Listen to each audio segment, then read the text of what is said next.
Too much excitement because we thought the lockout was finally coming to an end and football would be headed back and you'd be able to have your fantasy football teams and your preseason season ticket holders would be able to pay once again for games that meant nothing. And football would be back and it would be all right again in the world. We thought it was over. 7 o'clock, ESPN had said the union had ratified the deal. The two sides had come together. And we would have football once again, all 16 games, preseason intact, not one day of training camp missed. And then we found out, no, not true at all. Turns out this deal that they ratified was just a deal that the union had never even looked at. Well, the players' union, of course, decertified. There is no players' union. The players, whoever these people are, this disembodied voice, they looked at this. DeMaurice Smith looked at it and said, no, we never actually got a chance to look at this and like collectively bargain, which is kind of the whole point of this, and negotiate something. So, no, we're not going to be able to vote on this yet, and we're going to have to look over this. And there's still some nitty-gritty facts that we need to hash out and make sure that we agree on.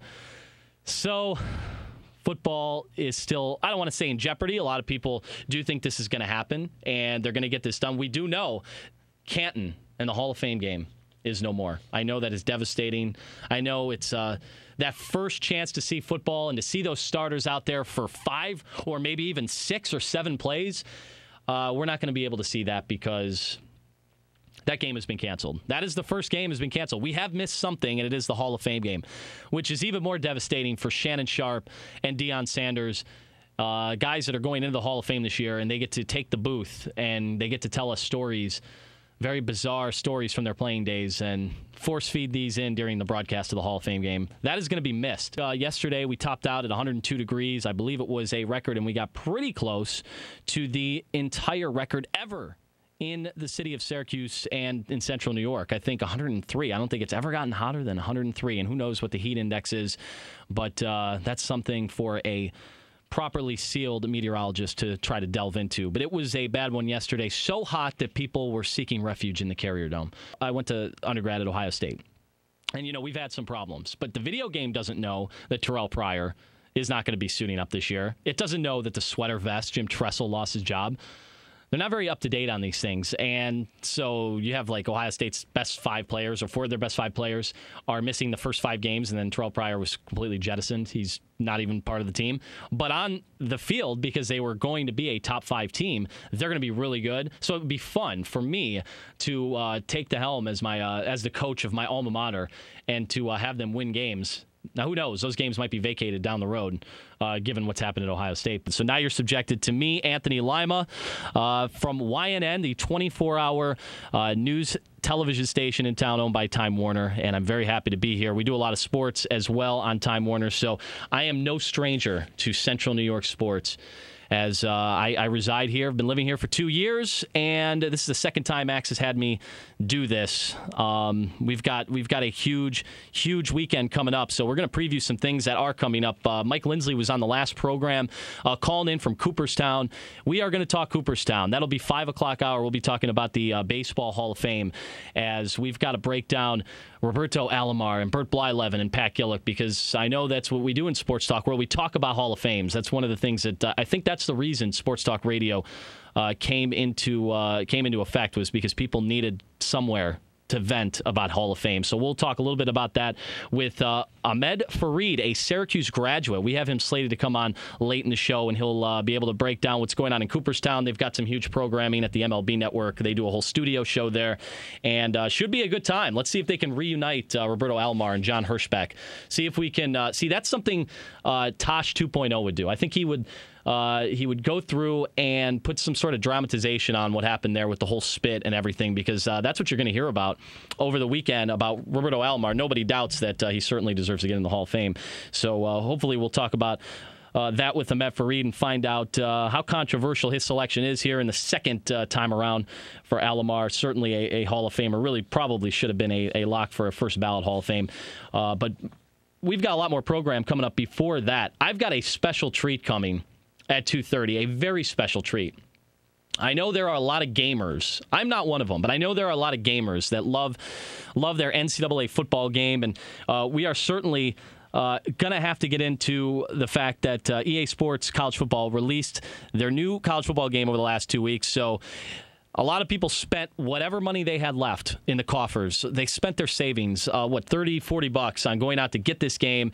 It's like Christmas in July for the gamers. They love this stuff. And this is huge because finally, I think we have a reason to be excited about Syracuse football going into a season. You had some excitement last year, but a lot of unknowns. But now, coming off the Pinstripe Bowl, there's a lot of general excitement around the program, and the question is how it translates to the video game, how it translates to fake competition.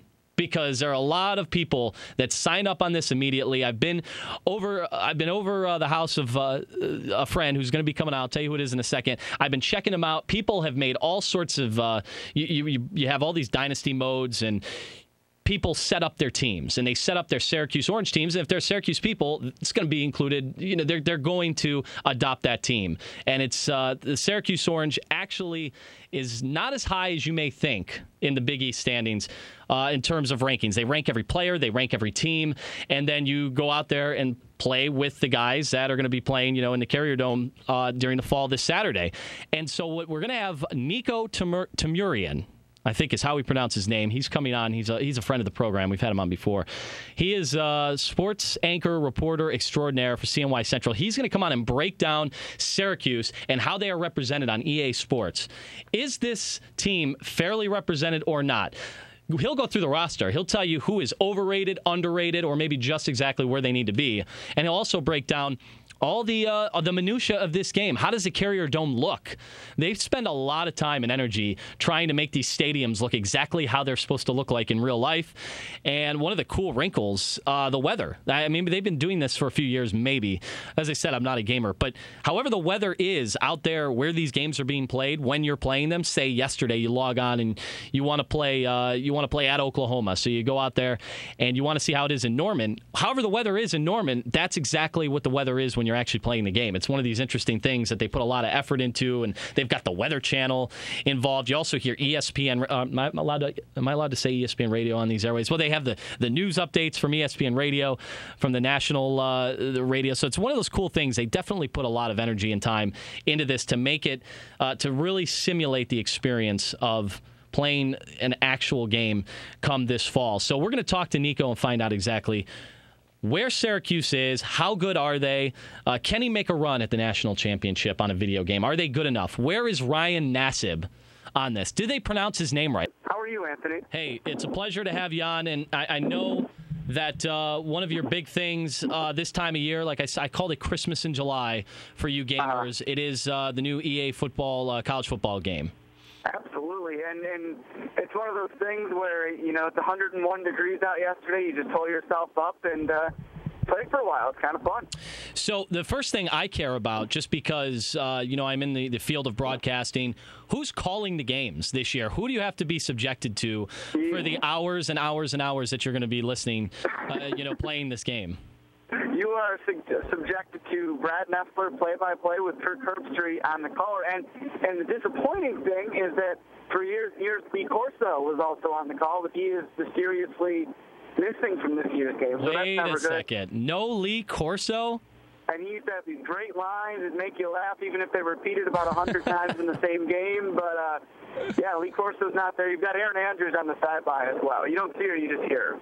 Now, to me, and nothing against Erin Andrews, who I think does a phenomenal job on her day-to-day duties, but Erin Andrews, without getting to see her, it kind of seems fruitless. It seems like a exercise in futility, if you ask me. Yeah, you get her injury reports, but you just hear it. It's like, the listeners to 1260 don't get to see Anthony Lima, but they just hear him. It's kind of a disservice. That is too bad. So the reason I wanted to have you come on is obviously there's a lot of gamers in this area. I'm sure you connect with them when you're playing these anonymous people online. I want to know where Syracuse stacks up. How are they in the Big East? How are they nationally? Is this a fun team to try to play with during the football season, the simulated football season? Yeah, it's funny. They're better than they have been in years past, obviously, coming off the bowl season and everything. it's semi-accurate. Ryan Nassib's much improved than he has been in past years. The scale goes 99 overall would be your best player, like as best you could possibly be, and Nassib's an 85. So that's pretty good. And other good players, Van Chu and Philip Thomas and Ross Troutman are probably the 4 or 5 highest rated guys. As far as how they stack up in the rest of the Big East, it's kind of funny. It's one of those games when you first start playing, you're awful, and then you get better as it goes. And I just started, it came out last week, and I started the season 3-1. I beat Wake Forest in a gritty 17-9 game, beat Rhode Island, got trounced by USC, but I beat Rutgers. But Syracuse is definitely a middle-of-the-road team on the game. Are they as fun to play with as a team? Like Michigan's got Denard Robinson? No, but if you're a big SC fan, of course, like we all are, then it's a lot of fun. You got Antoine Bailey, Prince Tice McDulley, and the defense is pretty good as well. So it's a lot of fun. So Ryan Nassib, because, on the field, you got to have a good quarterback in these games. You have to have somebody that's either very accurate or that you can, put the ball down and run with. I'm going back to my Super Tecmo Bowl days when I'd use quarterback eagles and just run rampant. Nobody could stop me on fourth downs. Is Ryan Nassib that talented on the game? You said he's in the 80s. That's got to be good. I'll tell you what, and it's funny. I don't know if it was intentional or not, but it's pretty accurate how he's described. He's got a really good arm. And if you look at the ratings, his speed, isn't up there with some of the mobile guys, but he's really deceptively quick, just like he is in we saw he had a touchdown run against Washington last year. He broke a big one against Akron as well. But he's deceptively fast. There's been these 3rd and 8, 3rd and 9s, and nobody's open, and Nass scrambles for a first down. So it's kind of funny how they got that. I don't know if they did it intentionally or not, but it's pretty darn accurate, and he's definitely very good to play with. Now, invariably, he's going to get injured in the game. We'll knock on wood in real life, but invariably, you use a guy too much, they get injured. There's way too many injuries in the game, by the way. That's my one knock on it. Everybody's hurt like every 2 seconds. I don't like it. Well, so who does Nico Tamurian, which guy holding the clipboard do you then, catapult to the front of the lineup? Well, if you go by the game's ratings, they sub in Charlie Loeb. However, I'm a big fan. Nothing against Charlie. I think he's very talented. I'm a big fan of John Tinder. I followed him since, the Oranges were recruiting him, and I love watching him practice. And he was a scout team quarterback last year. A lot of the coaches and players are saying, that he's such a good, he prepares them so well for everything just because he's so mobile and everything like that. So actually, when Nassib got hurt in my Rutgers game the other day, I subbed in John Kinder, and he was mobile and had a pretty good arm. So he's the serviceable backup, as is Charlie Loeb. So what I want to know now that you've had a chance to play with them, you've had a chance to play with different teams in different places. What are some of the new wrinkles this year that the game kind of brings you? They have to give you a reason to buy the game every year. What's the reason to buy the game this year? That's a good question, actually. Why do you buy it?